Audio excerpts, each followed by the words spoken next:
8th standard students, let us start from page number 34. Activity. Find out the forms of Hetworth Kridant used in the textbook of the second semester and discuss them in the classroom. So this activity you will do yourself. What you will do, मेरी ये करने की इच्छा है. I want to do this. Dash dash dash. अहम शिक्षकः भवितुम् इच्छामि. सो तुम इज हेतवर्थ कृदंत.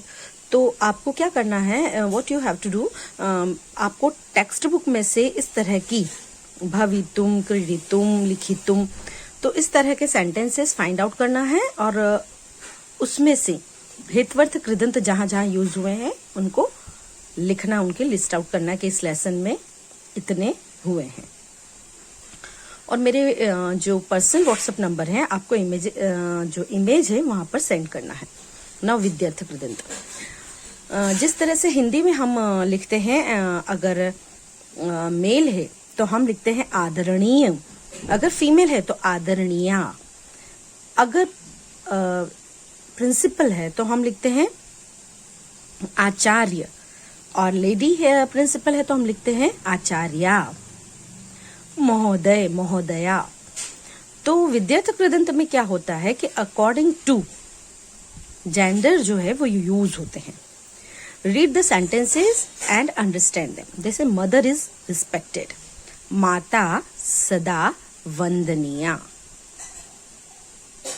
फादर इज रिस्पेक्टेड, पिता सदा वंदनीय. वहां पर ये आएगा. Truth should always be practised. मतलब कि सच्चाई जो है, सच है, उसको हमारे आचरण में लाया जाना चाहिए. सत्यम सदा आचरणीयम. अब देखिए यहाँ पर सत्यम जो वर्ड है वो न्यूटर है, तो आचरणीयम. यहाँ माता है वंदनीया. We should remember by heart, मनसा सततम स्मरणीयम. मनसा वर्ड न्यूटर लिया है, तो हमें हमेशा हृदय में स्मरण करते रहना चाहिए.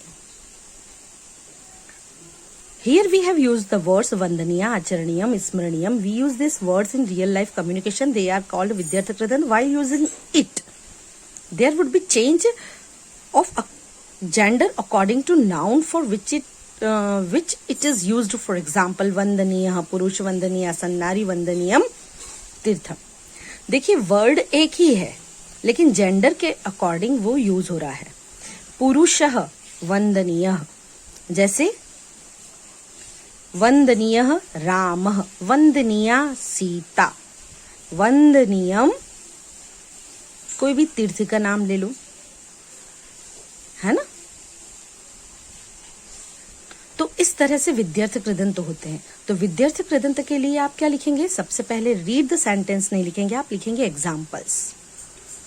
और ये 3 सेंटेंस लिखने के बाद आप लिखेंगे दीज आर. यहां पर ये लिखेंगे वंदनीय, आचरणीयम, स्मरणीयम.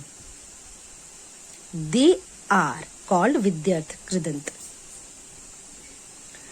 और फिर यहां पे while using it there would be changes of gender according to noun for which it is used. हेतवर्थ कृदंत है वंदनीय, वंदनीया, वंदनीयम. नाउन के अकॉर्डिंग उनका रूप बदला है इसलिए. ठीक है. अब हास्तन भूतकाल. हास्तन भूतकाल तो हम पास्ट टेंस जो है वो इंग्लिश में भी देखते हैं, है ना.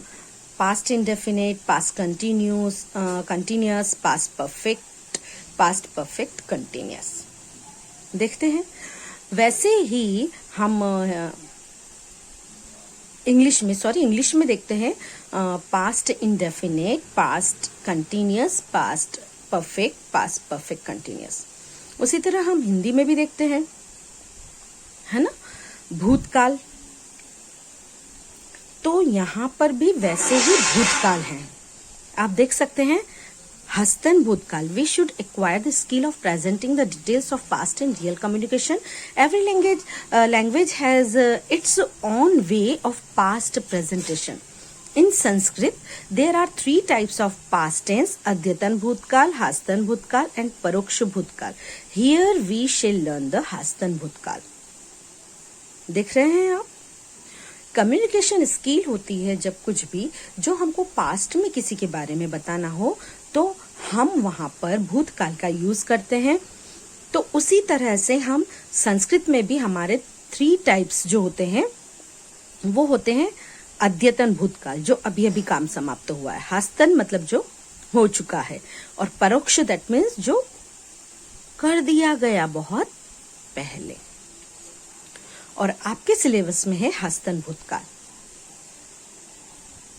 तो आप यहां से शुरू करेंगे। In Sanskrit there are 3 types of past tense: अद्यतन भूतकाल, हास्तन भूतकाल एंड परोक्ष भूतकाल। और फिर उसके बाद लिख देंगे आप हास्तन भूतकाल और डैश कर देंगे। अब यहां पर देखिए, एकदा सह द्रोणाचार्यस्य समीपम अगच्छत अवदच्च। हमने ये देखा है फर्स्ट सेमेस्टर में आत्मश्रद्धायाः प्रभाव में। एक बार वह, कौन? एकलव्य, द्रोणाचार्यस्य, द्रोणाचार्य के समीप, अगच्छत गया, च मतलब और, अवदत बोला, है ना। शनेः सह कुशलः धनुर्धरः अभवत्। धीरे धीरे वह एक स्किल्ड आर्चर बन गया, है ना। तो इस तरह से है। यहां पर देखिए आप, the above sentences are taken from the lesson आत्मश्रद्धायाः बलम, that means प्रभावः, from first semester. There are the forms of हस्तन भूतकाल: आगच्छत मतलब आया, अगच्छत गया, अवदत बोला, अभवत हुआ, etc.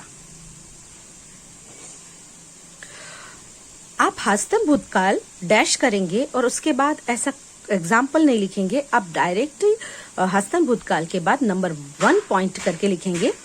It is used to mention the action completed in the nearest path. जो complete हो चुकी है उस एक्शन को बताने के लिए हस्तन भूतकाल यूज किया जाता है। हस्तन भूतकाल में a prefix is used in हस्तन भूतकाल। मैंने ऑरली तो आपको डिटेल में बता दिया था कि हस्तन भूतकाल में अ प्रीफिक्स होता है, उपसर्ग। Thus the Hastan Bhutkal is formed a plus dhatu. Dhatu that means main verb. Main verb that means root verb. जैसे गम, विकरण प्रत्यय लगाने पर गम गच्छ हो जाता है। और परस्मैपद या आत्मनेपद इन्फ्लेक्शन, लेकिन आपके सिलेबस में केवल परस्मैपद ही इन्फ्लेक्शन है। जैसे गम का गच्छ होगा विकरण प्रत्यय लगाने के बाद तो अगच्छत, अ प्लस भव प्लस अ प्लस त, अभवत।